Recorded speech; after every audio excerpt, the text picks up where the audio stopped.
Hey everybody, welcome back. We got the Beehooligans podcast going again with the Be Smart Beekeeping Project. Got a lot of fun stuff going on lately. We've had on the website, we've got a whole lot of really cool stuff happening. We've got the new web comic, comes out about every 2 weeks. It's just basically the Beehooligans. It's not all of these Beehooligans. It's fictional, of course, fictionalized. We're having some fun with that. So go check the website for the Beehooligans webcomic every couple of weeks. We've got, the podcast, of course. We got another new podcast. We decided to let little Bubba B have his little mini version. So that's been coming out on a weekly basis. And, just lots of updates on the posting and articles on the web, on the website. And we've got the Be Smart, forums or the, Facebook and Google Plus social media. A lot of activity been going on there. So we got a lot of good stuff happening with the Be Smart community. We're having a lot of fun. We're trying to bring good information, useful information, hopefully a little entertaining and having some fun with it while we do that. Today we're everybody's out again doing their things. We got Yappy out doing a live bee removal. I'm not sure. As far as I know, Shawi could be doing anything from a bee removal to working in his shop, putting boxes together. JP's got his regular super hyper busy schedule happening. We'll probably catch up with him as the season slows down again and he's got more time to hang out. But we do have, some of our newer core people that have been around for the last, about a month now, Debbie. I think you've been here a month. We got Debbie Horn, over in North Carolina. Yes. North Carolina. I remembered. Woo! Yay me! Okay. North Carolina of the 5-week winters. I'm jealous. I'm envious because she was just bragging about her nice winter weathers over there. You get like all of 5 weeks of maybe 30 some degrees-ish. I'm jealous. Yeah. So, what's going on in North Carolina? What's happening with your bees, Debbie? Well, I think this afternoon, if I can squeeze a little bit of time in, I'm going to go, take care of some small nukes that are becoming honey bound. And I just painted, painted got some new equipment in, got it painted, put together yesterday. I'm going to go fix those up so I can get them another layer to work in. And then I've got one that Yappy has, diagnosed as becoming pollen bound. So I gotta do something with that hive too. Gotta diffuse that out. I hear you. Mm-hmm. Well, that's pretty cool. And we thought he was going to be all hospitalated up, but it turns out he's not. He's over Mr. Drum Beats over there. Anthony G. What's up, bub? Oh, it's funny that the drum beats wasn't me. You thought that was me. Those you had to move for it, so yeah, I had moves for it. But yeah, that was Miss Debbie in North Carolina with the drum beat going on. But yeah, I was supposed to have it in Friday today. Didn't happen, so I decided I'd pop in and see what y'all were talking about. Well, that's awful nice of you. How's your bees, bud? You been in to look at them yet? I'm going tomorrow. Going tomorrow? Yeah, Sweet. Going tomorrow. Yep. Gonna crack them open, and see how the girls are doing. That's the way to do it. Give it a good weather, hopefully, and jump in there and have some fun with them. I know I've been playing with lots of bees lately. I had a class that I teach at the local community college here, where I took a group of people who showed up. Some of them took some of the previous classes from the course over the quarter, and some were just there for that one. And everybody had a good time. We got people got all their hands on. They got to hold frames, and they got to learn how to actually use the tools, and they had a good time. It was a lot of good questions. I love groups and classes where people ask good questions. So I had a lot of fun with that one. And then I was just up in Honey Creek, Iowa. And, me being a South Omaha boy and SOB, I have the distinct pleasure of being able to help out a first-year new beekeeper up there who's a displaced SOB. He used to live down here in South Omaha, moved himself up to Honey Creek to get some more big land, and he's kind of playing farmer up there now, and he's got some hives now, and they were so nice. Oh, they're so sweet little bees. We opened them. Didn't have hardly any gear on. Didn't need it. They were just calm as could be. It was wonderful. Nice. It was terrific. So that's my week with bees anyway. But we've got some questions, and this week we didn't have a guest scheduled, and I want to jump right into this because I remember over about the last couple of days we've been asking on our Be Smart Facebook group. And we had a couple of questions, and I got a fella here named Terry. Terry, I'm hoping I pronounced this right. Terry Vaughter, like water maybe? I don't know. Hey, Terry. Terry wanted to ask us about, first and foremost, his first question. He's got two on here. And the first question was, I got to go scroll back up. We're talking about different kinds of foundations. Terry wants to know about different kinds of foundations. Well, Terry, from my personal experience, and I'll let these folks jump in when they get a chance here, but for my personal, I prefer to go with a sand and mortar foundation. Holds walls better, holds your house better. No, I'm kidding. It's a joke. Foundation, wax, and there's plastic. Don't give me that look, Anthony.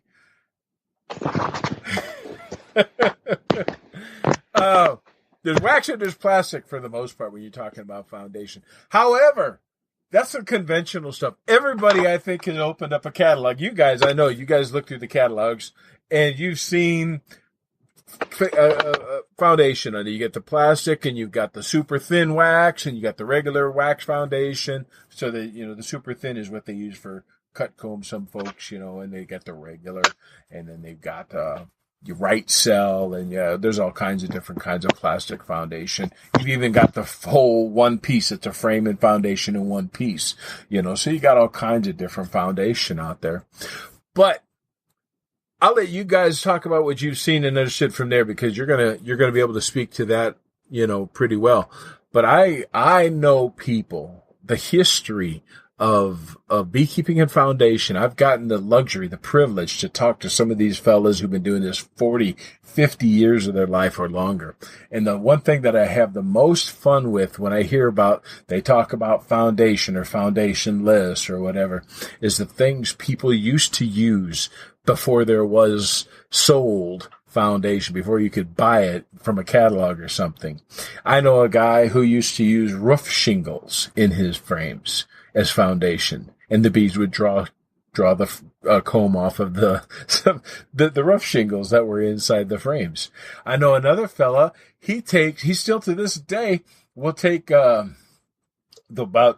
half-inch square screen, you can buy it just about anywhere, little half-inch squares, and he just staples that inside the middle or shoves a rectangle that fits. And then he uses this screen as the foundation. He says it works pretty well. I'm not sure, but from the hives that I worked with him a couple times, they had comb on them. So I guess I can't argue too much. If the bees are going to draw comb on it, then I guess it must work. But to me, I think in a lot of ways, bees don't care. Bees will use anything they can to start drawing comb.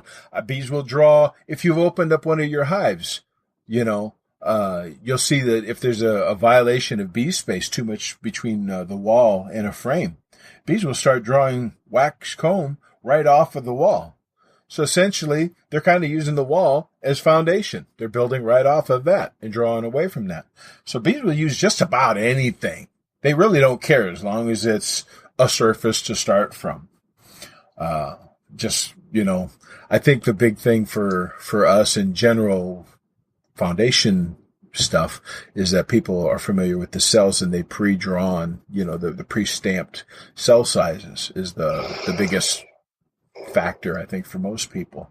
And in my opinion, especially as coming from the, more organic and let bees do their thing they're going to draw it out anyway. Let them draw the natural cell. So I'm perfectly fine with using maybe out of the ordinary stuff. Just, if for nothing else, just to see what they're going to do with it. I like to experiment. Of course, it means I got to clean up a lot of messes later, but I like to experiment and see what bees are going to do with stuff like that.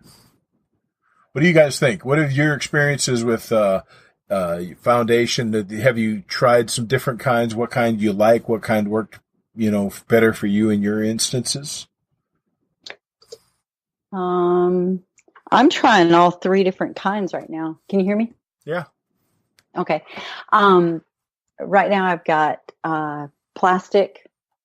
I got a little wax left over, and I had inherited the plastic foundation that I just went and coated with wax. And then I'm also doing some foundationless where I just got a starter strip and I wired it. And I'm just trying all starter strip. I am using the tongue depressors. I coat them with wax. Yep. I coat them with wax, and I found if I put a little bead of glue up in they'll stay up there better. Because I have had them fall out if I didn't glue them in. Mm. Yeah, I don't know how good the glue is inside the hive, or I haven't heard anybody say anything. Is that not a good thing, or is it a bad thing? Glue inside it? People have been putting glue inside frames and hives for hundreds of years. So at least it's as long as there have been frames and hives to do that with. Well, I've seen people where they staple them in, but it's it's simple. I think a lot of people are worried about things like glues that are gassing off, and they're worried about the heat, especially. It gets really hot in there, and what they're worried about is gas off, and right. I've seen bees live in construction of, walls and all that, where you got every hardcore adhesive and, everything you can think of, plastered cement and whatever, and they're building, working right on there, right around there. So, and a lot of them are doing just fine. So it's, in a way, I think bees are maybe not be as affected by that as we're afraid of. And then again, why take chances? Why take unnecessary chances in your hives? You're trying to create a best set of circumstances, I guess. So I guess it's we're not eating the honey in those type of situations either, where the bees are growing wild inside of different. We're not. So typically we aren't. Oops. That would be my major concern, would be the toxic. So good. Well, of course, I'm saying generally. Generally. Yes, okay. They tore his statue down too. Really? Okay, we're not. Come on. Okay. Okay. Here's my thought on the whole foundation thing. Get it? Generally. Okay, It was just a play on words. Leave me alone. I know. Yeah. Gosh. Well, usually it's me who kind of goes there, but you jumped in there right away. I did. It was about bees, though. Sort of. Good. Absolutely. I think that happened in Durham. Anyway, go ahead. What were you saying, Anthony? Did we distract you? Well, no. A little bit. Wow, I almost really went there, and you know how hard it is for me not. Oh. I got my black T-shirt on. I go grab my black hoodie and whatever. Yeah, see, Debbie took out her earpieces. She's like, I don't know. But here was my thought. You made me think about when I did my hives. Once I put my first box together, was I supposed to wax my frame or wax the foundation that, because I bought the complete, setup. Now, you bought plastic foundation is what you're saying. Right. Did you buy it in a box that it was already waxed? I don't think so. Some sell them pre-waxed, some sell them without wax. Yeah. My personal opinion and experience has been wax it no matter what it says. Because even when they do wax it, it's been my experience that they don't put enough on there. and the bees tend to draw away from that foundation rather than from on the foundation. Okay. When it comes to, if there's not enough wax already on there, that's just, and then there's, it's bees are bees. Bees are crazy. Rule 1. But, yeah, I always add wax. Personally, yeah. I'll just sit there and get my little paintbrush out and melt some beeswax and just brush it on. Okay.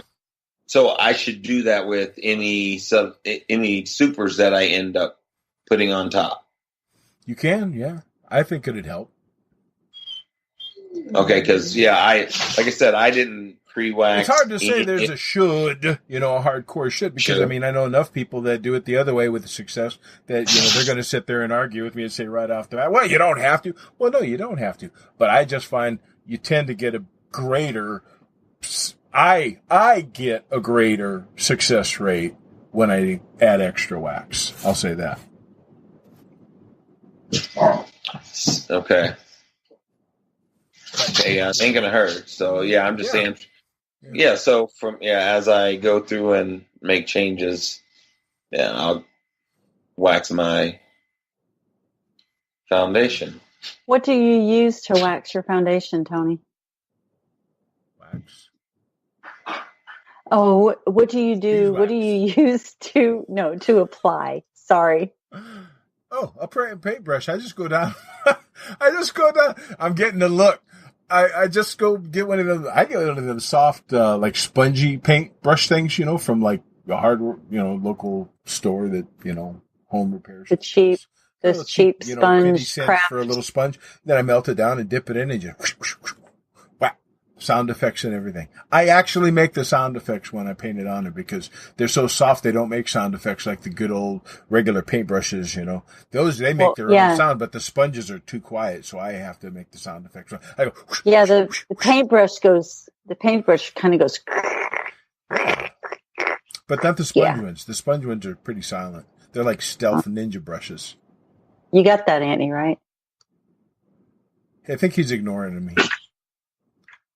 I am not ignoring you. I heard paintbrush. I think he's still on General Lee. I think. Wow. Okay. But we woke him up. Something that just occurs to me about foundation is not just what it's made of, but it's where you use it. Now, for example, and I'm speaking only for myself here because, again, I consider myself organic, kind of beekeeper-ish. So I tend mostly to use foundationless. Especially, my big preference is foundationless in the brood boxes, in the brood chambers. So if I'm ever going to use foundation, I tend to use plastic foundation, not purchased beeswax foundation. I just no more. I don't do it, won't use it anymore. I prefer to use plastic. I'll use it in the supers, honey supers and all that because it's easier. It starts off clean. It's easier to get clean again. And it gives the bees a good head start, so they don't have to use as much wax to get started storing their honey and whatnot, versus having to start from nothing. So you get a little bit of a better harvest, so to speak, because they're not having to expend all that wax for that to start it off with. That's my opinion. In the brood section, there's circumstances when I'm starting off maybe a new swarm or maybe a new cutout or something like that, or split even, where if I don't have what I consider good quality drawn frames of comb to start them off on, then my next option, my plan B from there, plan B, I could get it. But anyway, I lost track. I'll start them off with plastic foundation, just 1 or 2 sheets. So like if I prefer 5-frame box hives, for the most part, or 8-frame if I'm doing production. So I'll out of 5 frames, I'll take 1 to 2 of them and I'll use those to start it off with and the rest being foundationless. In an 8-frame, I might take 3 of them in the center of the box with foundation and leave the rest foundationless. And then eventually I work them foundation out of the brood areas. I'm starting to, being my third year, I'm starting to get to the point where I have a choice. Okay, well, I'll use this and I'll use this. Oh, I've got these available. I use this. I've got extra stuff laying around. Yep. But when people are just starting out, they don't have a whole lot to draw off of. Yep. There's nothing spare, nothing, because everything they get, they're like, oh my God, I got to buy some more stuff. Yeah. So sometimes you got to use what you got. Yeah. Well, I mean, if you have to, that's fine. But if you have the choice, like somebody who's planning on buying something, I think like his question here, if he's asking the question, should I buy it or what should I buy if I do? I think, for Terry's, general kind of discussion purposes, I would personally recommend plastic.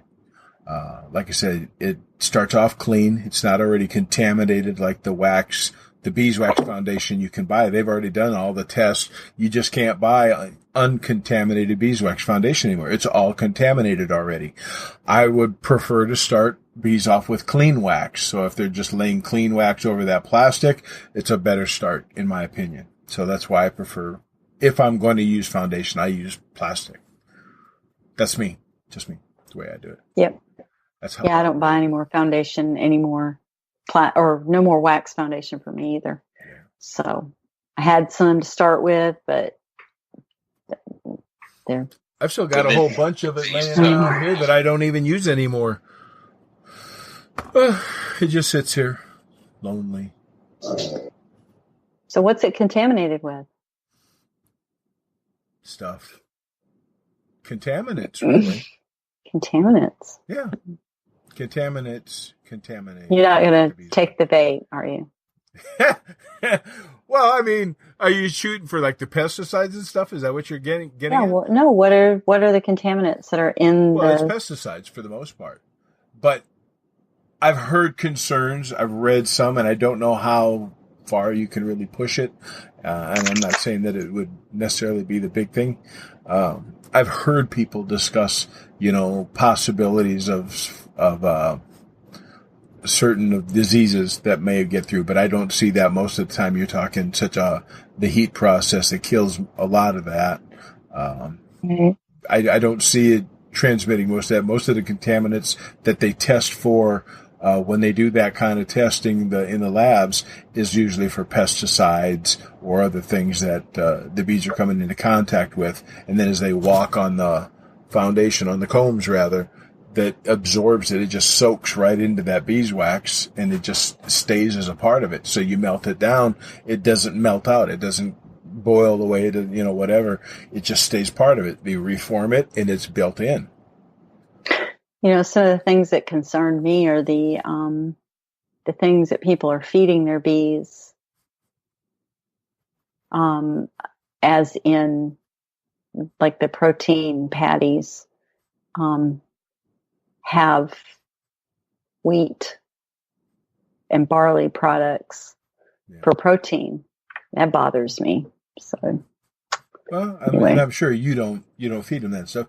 I'm one of those people. I just look at it like there's a lot of things that I know I won't do, and because I believe that's in terms of health and whatnot, that's the better for the bees. I always go back to my question. What would bees do? Bees in the trees. Right. Bees in the trees. What are successful, thriving bees in trees doing to stay alive? Are they eating that kind of stuff? Do we ever get a chance to see that they're visiting those kind of sources that have that artificial filler stuff in there?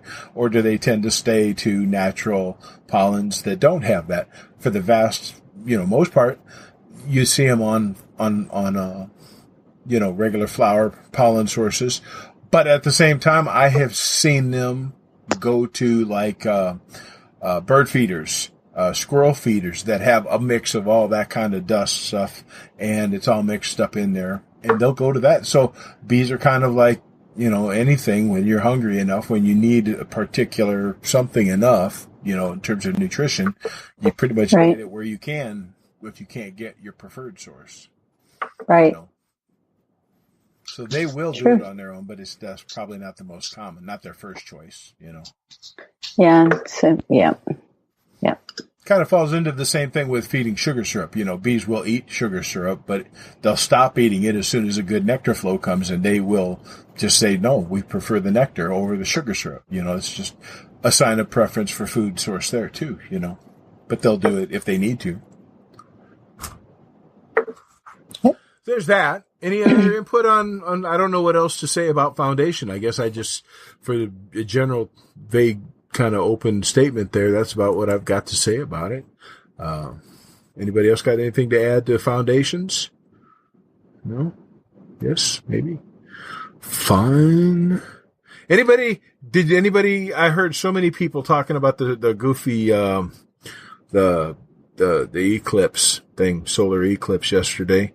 About, what are bees going to do? I don't know about anybody else. I have been getting so many messages and emails and questions from people. I mean, from beekeepers to non-beekeepers and everybody in between. What are the bees going to do during an eclipse? They go in the hive. I mean, mine did. I got to the point where I was saying I was just making stuff up just because they seemed so disappointed that that's all bees did is go in the hive. I was like, no, what they do is they all go up to the top of the roof of the hive. They start line dancing and juggling pollen balls, but only during a total solar eclipse. And believe it or not, I actually had some people who looked like they were starting to believe me. I'm like, no, they just go in the hive. They think it's turning into night. They're confused. They're like, what the heck? But other than that, they don't do anything like dramatically different. It's what they would do when it starts to get dark under other natural circumstances, normal. Right. I should say. Well, I went but normal. Sorry. No, go ahead. I went and I did that. I went over and went and looked at my hives when the eclipse was starting, and it was pretty much business as usual. They were coming and going just like usual. And then as the eclipse, and we had like about a 90% coverage, and it as it started getting a little darker and cooler, I went back over there when we were right in the middle of it, and my bees were piling in and none were leaving. It was just like it was evening. And then when it was over, it was just, they're back to working. Gotta love them. Yeah, I got a couple of hives in my backyard, so all I got to do is look out my back kitchen window and I can see all the activity from there. And I'm watching, like, yeah, that's what I figured. I just don't get into the hype and hoopla of all that. I'm like, I'm sorry, it didn't do much for me. My horses, they were standing there in the pasture looking up at the sun, and I was so afraid that they were going to go blind. Blind horses. Can't follow the trails. No, can't. Well, they were saying that, not to leave your dogs out and stuff. Hey, I personally had a great time during the eclipse. I like watching, the thought that I'm like sitting there in this big chair watching the moon go past the sun.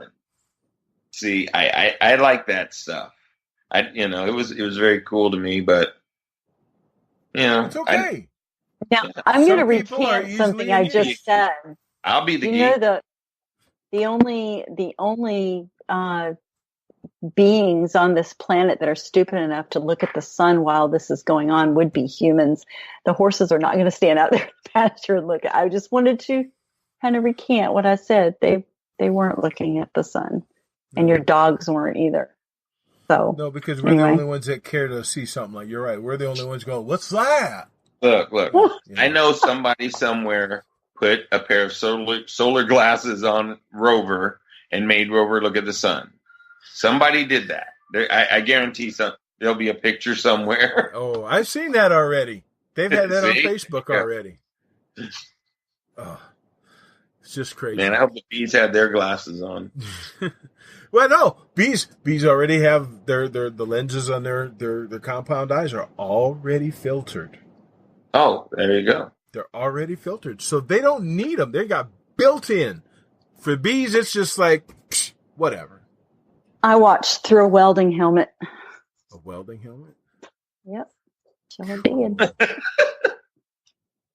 My husband's he welds, and we had one, and instead of chasing down glasses, I just used his helmet and took a peek every now and then. Hey, Imogene Hodson. We quoted. We had a question come from her like a episode or two ago.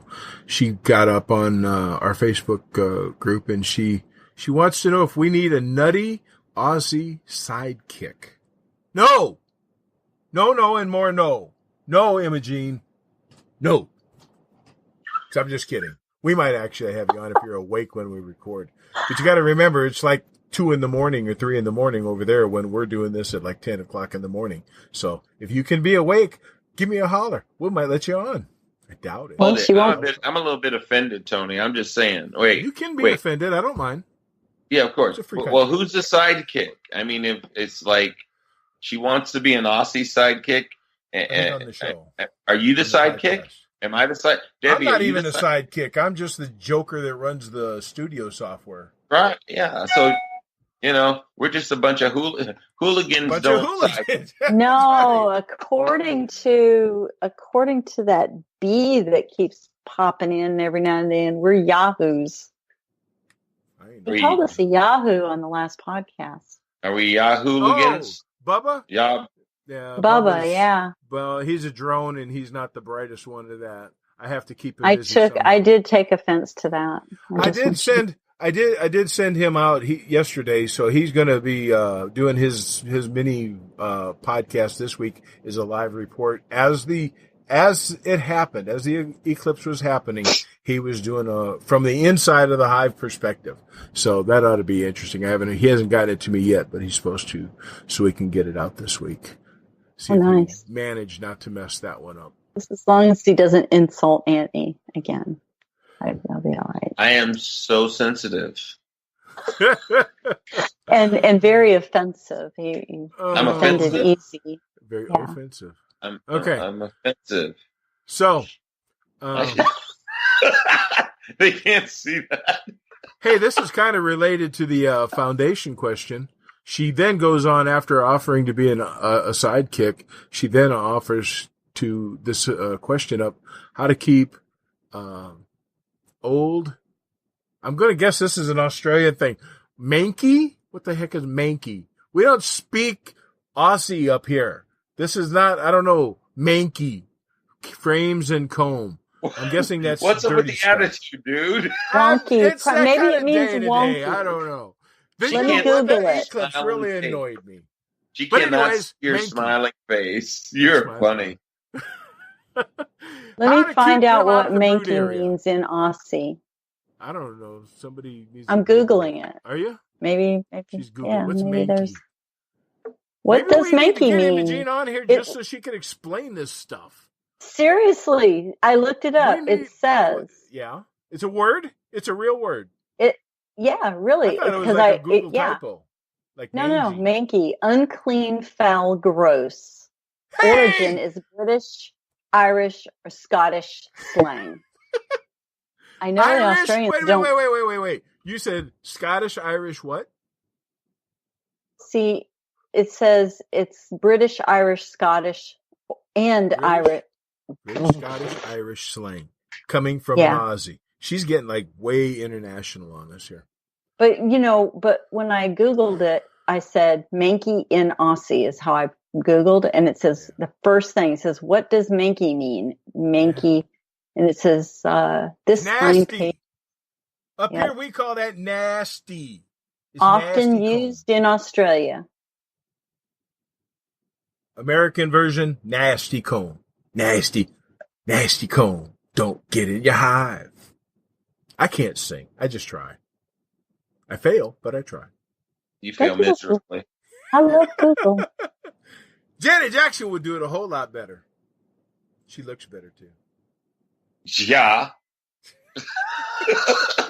Don't agree too fast. Not even in the same... Come on now. Please. Wait, Tito's got... Wait. Wait.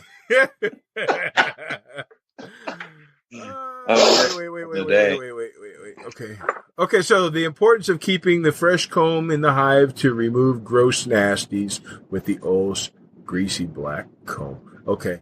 Well, kind of related to the foundation. We were talking about foundation, and I started to talk about cycling some of that out of the brood sections.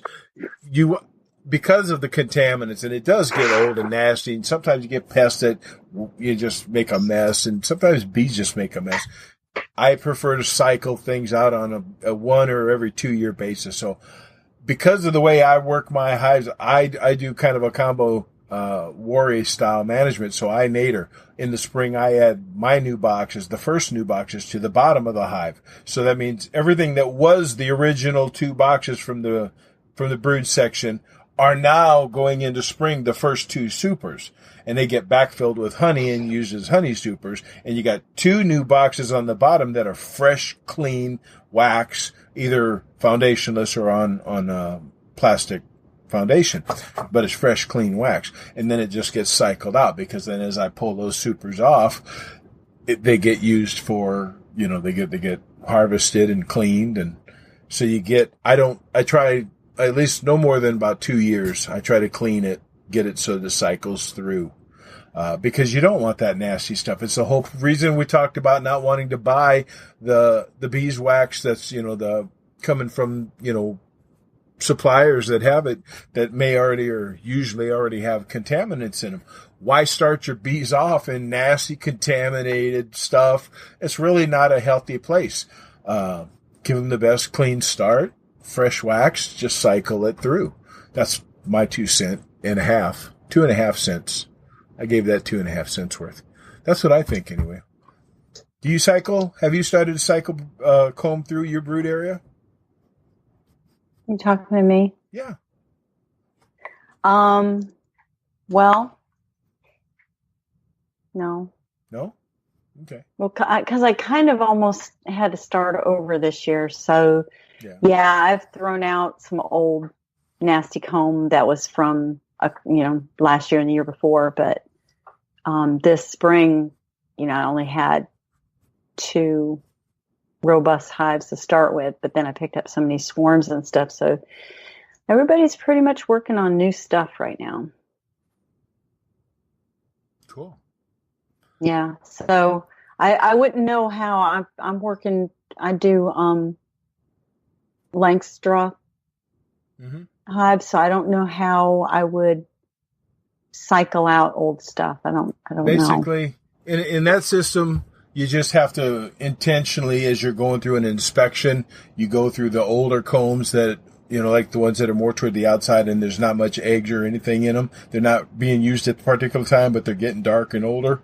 Kind of, you start just pulling them out and replace it with a new foundationless frame, or so the best time to do that would be early spring. That's when I start doing it. Yeah, I'll come out of get into the good warm weather so I can get down into the brood section, and then I start looking at the combs that they haven't started back filling up yet. They're older. They're getting they're getting manky, and then I start pulling them out and replacing them.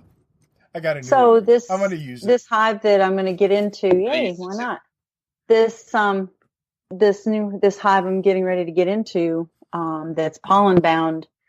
Most of those frames in that are old, so maybe they're abandoning it on purpose. Yeah, because it is old. Yep. Time to pull that stuff out and give them some fresh stuff. Yes, sir. Fresh. Whoops, I hit the wrong button. I hate when I hit the wrong button. I know Terry had another question. Terry.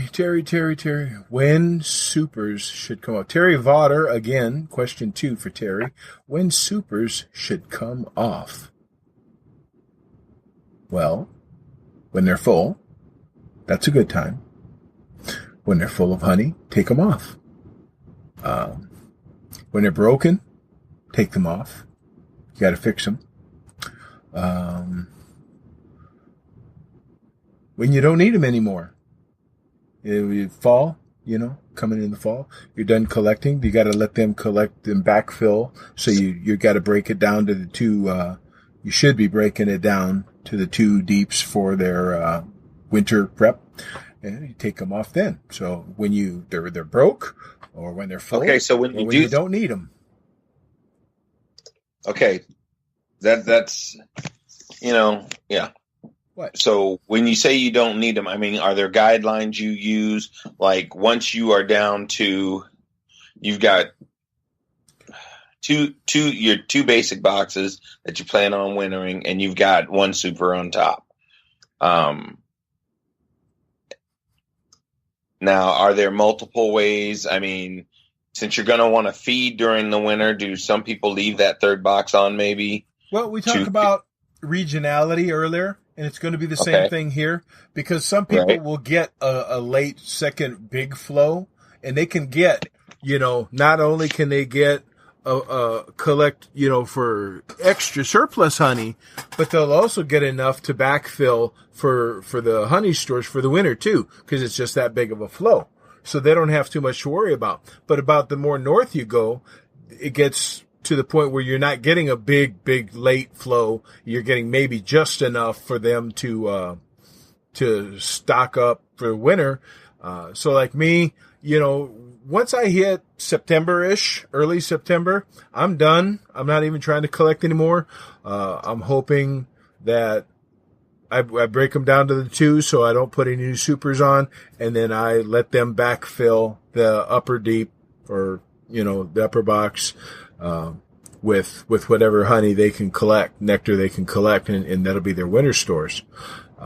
That's, the most generic way of approaching that, conventional wise. But I mean, if you give them a good enough start, the problem is people sometimes want to try to collect that late flow a little too late, and the flow either isn't as heavy as they expected, or it just doesn't happen. And then the bees have nothing coming in to backfill, and they go into winter short. So now you got people scrambling to find sugar and anything else they can to feed those bees up to get ready for winter. I don't ascribe to that theory. I prefer to take less honey up front and let the bees have it, and make sure they can backfill as much as they need. But then again, I'm also the same guy. The very first honey super I put on is going to be a deep, so that I can, that very first one that gets full of honey in this, in May, I pull that off and I hold that back for winter stores. That's my backup. So if the bees don't at the end of September or October, if they don't have enough honey backfilled, I just take out, say they got out of an 8-frame hive, say they filled in 4 of them, but there's 4 empties and they're not going to fill any more up. Instead of feeding them sugar, I go back to that first box that I pulled off about the end of May, and I'll pull 4 frames of honey off of that, stick it in there. Now they're starting 8 full frames of honey, and I still got 4 more, for going through the winter as they proceed through to eat, into the stores. So that's the way I like to do it. But that's the way that I don't have as big of a need or pressure to get surplus honey, because I have to use that money to buy whatever, it's different needs, different backgrounds. So. Well, where here in North Carolina, things are kind of different, because, you mentioned my 5 to 6 week, seriously. I mean, it starts getting cold after Christmas time. Usually if we get any snow, we'll usually get it in January sometime. And, of course it doesn't stay. And now I'm in the, coastal region of North Carolina. So it's very mild here. And our bees, actually, our queen only has a dormant period, maybe about 4 to 5 weeks, they say. So I'm questioning how much backfilling, that this is where I'm at right now, because I'm seeing my bees backfilling, but I don't want them to backfill too much to where she has nowhere to lay, because she's actually building her winter stock right now. So it's, I think, again, conventional beekeeping, I think just about every basic book you look through, you're going to find the same, you're wintering in 2 deeps. You're going to look at letting them backfill the upper one. She'll lay eggs throughout the bottom and keep the winter brood down there, and then as the winter goes along. Now, how hard that winter is. See, this is what it's a shame that we didn't have JP or Xiaowei here, because they've got the shortest winter of all of us, and they could really, attest to how much, or how fast they go through stores, what little they actually need, and how much prep they need to get ready for that. I've never kept bees in North Carolina. I keep bees around the Omaha, in Nebraska area. So I can tell you around up here, depending on the size of the colony, between 60 and 90 pounds, is what we're going to need minimum. In some cases, it depends. If we get a warmer winter, they go through it faster because they're more active. So that's why, I always shoot to have as much as I can on hand. Well, that's important for new beekeepers to always check with your local people. Don't take I can't take all your advice because you're in Nebraska, and I can't take all of Yappy's advice because he's way further south than me. I have to local. That's where your local beekeeping. Well, see, that's kind of the point we've made on multiple podcasts before. We've talked about when people ask about, learning and stuff. And Kim, last week, Kim made a great point about the same thing. It's so regional. Mm-hmm. We can read the books, that, one guy writes a book and he lives in, Vermont, I don't know, wherever. And then that book gets distributed to anybody, anywhere, but he's writing about beekeeping in Vermont and his experience in Vermont. Now, maybe he's kept bees in Vermont and California and wherever, but you still got to take local beekeeping into perspective. There's not going to be everything you can get from just one source. You have to get it from the local people. You can get good common information from anywhere, but you really want to be successful. You want to find out what bees are doing successfully in the area you're keeping them in. That's what's going to help you really achieve the best success at it, is what's happening in your part of the world. Right. Well, my bees are going to eat a whole lot more stores in the wintertime because they're flying more and it's warmer here in the winter, versus, some guy in Indiana or New Jersey that has cold, sub-zero temperatures all winter. The bees aren't going to be active as much. They're not going to need as much. Right. And this is where I think, I can't remember where I seen it recently. There was an article. They were just talking about, different breeds of bees. You can talk about, say, for example, Russians.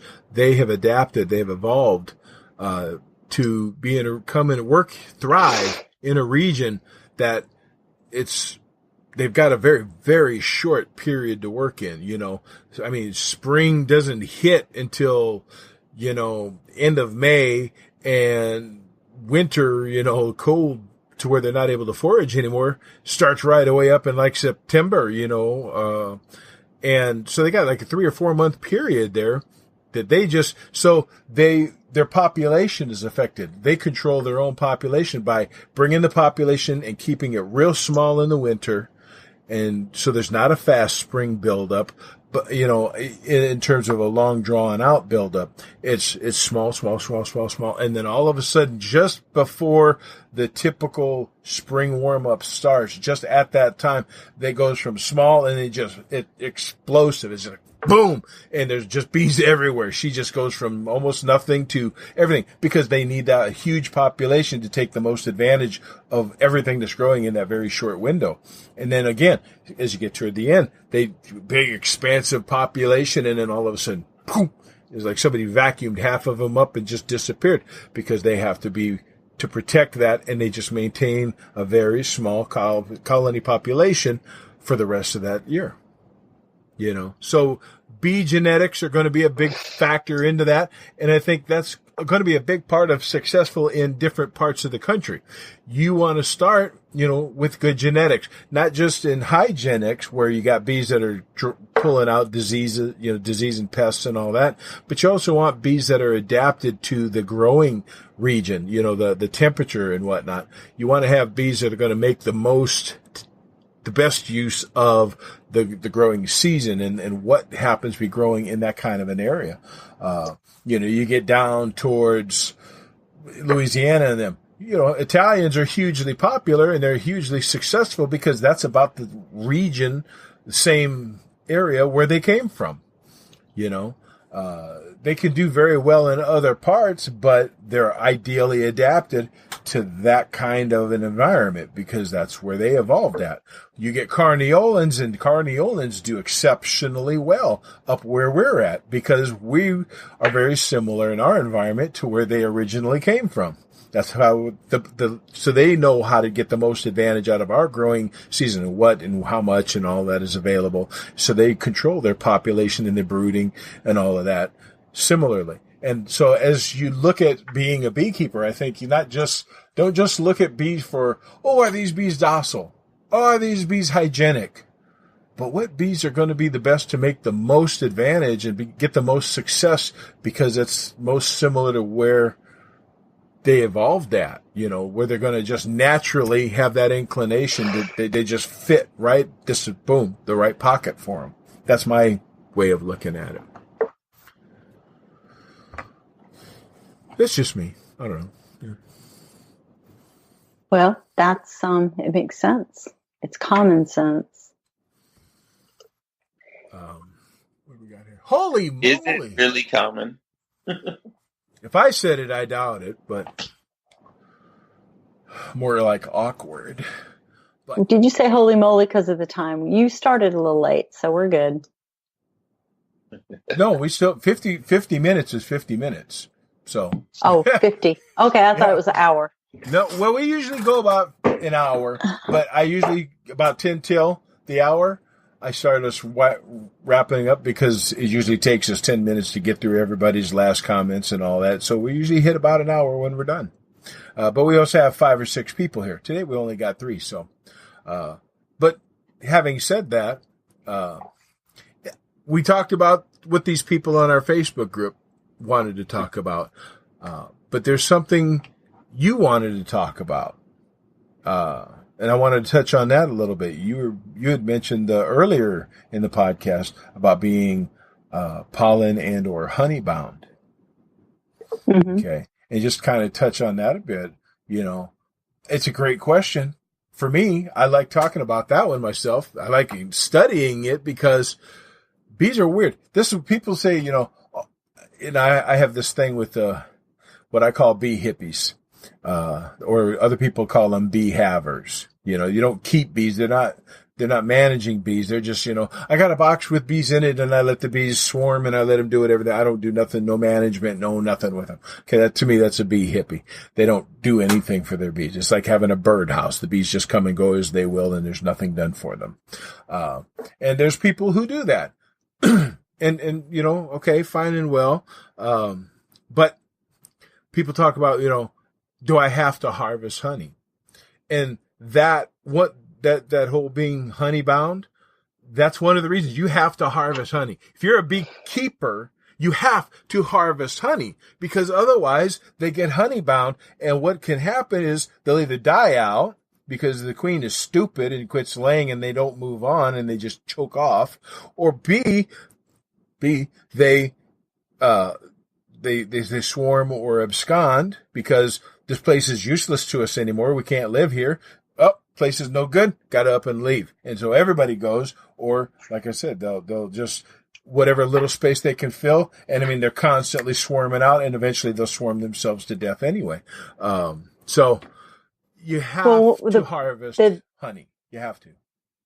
The deal here where I've got 2 that are honey bound is they're 2 small nukes. They're just 5 praying nukes and they started out as swarms. So they're filling up, but right now we're going through a honey flow and they're backfilling every available space. So I'm giving them more room today. Yep. Just add more boxes in there or pull a box off and put another box of empty frames. If you don't have more boxes, pull the frames out of a box and then just add empty frames into it. That way you still got the extra space. So should I take the frames that they're backfilling? Should I move them up to the top box? You could. And put the fresh frames in the bottom? You could. then they'll that's called essentially that's called is doing undersupering. So, pardon me, it kind of forces their attention on those right there. Okay, why wouldn't you take those? And maybe I'm missing something. Why wouldn't you just remove those frames and put in, remove the frames of honey and give them more frames to fill if they're backfilling? Well, they're going to need it for the wintertime, and it's not capped. Oh, it's not capped. Okay. No, it's not. They're not capping yet. They're bringing it in like crazy right now. Gotcha. And a lot of times you get late enough in the year, and if it's warm enough, they just stop capping. It can actually be good honey, or mostly good for the most part, but because they've got so limited resources, they're just going to stop producing the wax to cap it off. They just good enough for us, And so right. It's definitely dripping out. So it's not honey yet. You what? If you flip them upside down, it just pours out. So it's new stuff. It's not. Yeah. Okay. I knew. Yeah. It's not honey yet. Right. So that's what my experience is. What? Said it's not at its 18% water content? 18%. 17%? Somewhere in 17 to 18%. No, it's still drippy. drippy. Yeah. Hate when that happens. So that's what I'm going to do this afternoon. I painted my boxes. Just got to get out there. Oh, I wish they could see that. You want to see my shirt? And nobody can see this, but look at my shirt. Can you read it? I can see part of it. I'd rather be chasing bees. She'd rather be chasing bees. I don't know. That's a nice shirt. My shirt. I made it. Good deal. Awesome. Anyway. Awesome, Shosh. Annie, you got any last minute things? What? Our Beehooligan shirts. Yeah.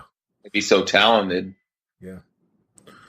Well, when I stop being broke enough to get them made, we'll do that. We'll have her do that. Right. So. Everybody buy your own. We might. That could be. I'll buy one. I'll buy one, Debbie. Beehooligans. I think that's it. Unless Anthony's got something to add in. Last comments. No, I'm gonna go out tomorrow and not tomorrow. I gotta go out this week and play with my bees in the morning and see where they're at, because I had the issue with the one. Yeah. Gotta keep on them. I'm gonna keep on them. Gotta keep on. Always. Slow and steady. Last parting shots, Debbie? No, I think I've talked enough.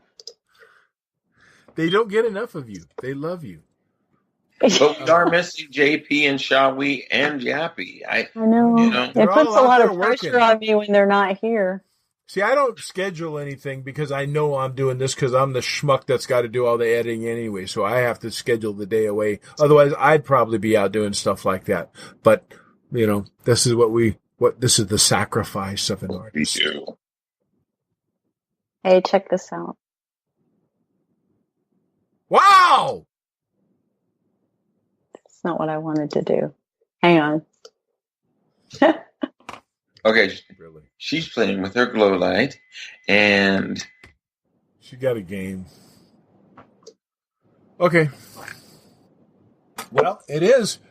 Wow, it is time already. Holy schmolians. Well, folks, this is Big Bear, Tony Sandoval, BBE Tech, Apiary Services, bringing to you the BBE Tech, or the Be Smart Beekeeping Project. And, of course, we got the Beehooligans. We're always glad you folks can make it and bring a little of your experience and time to the folks. And go from there. So, having said, everybody, don't forget to be smart.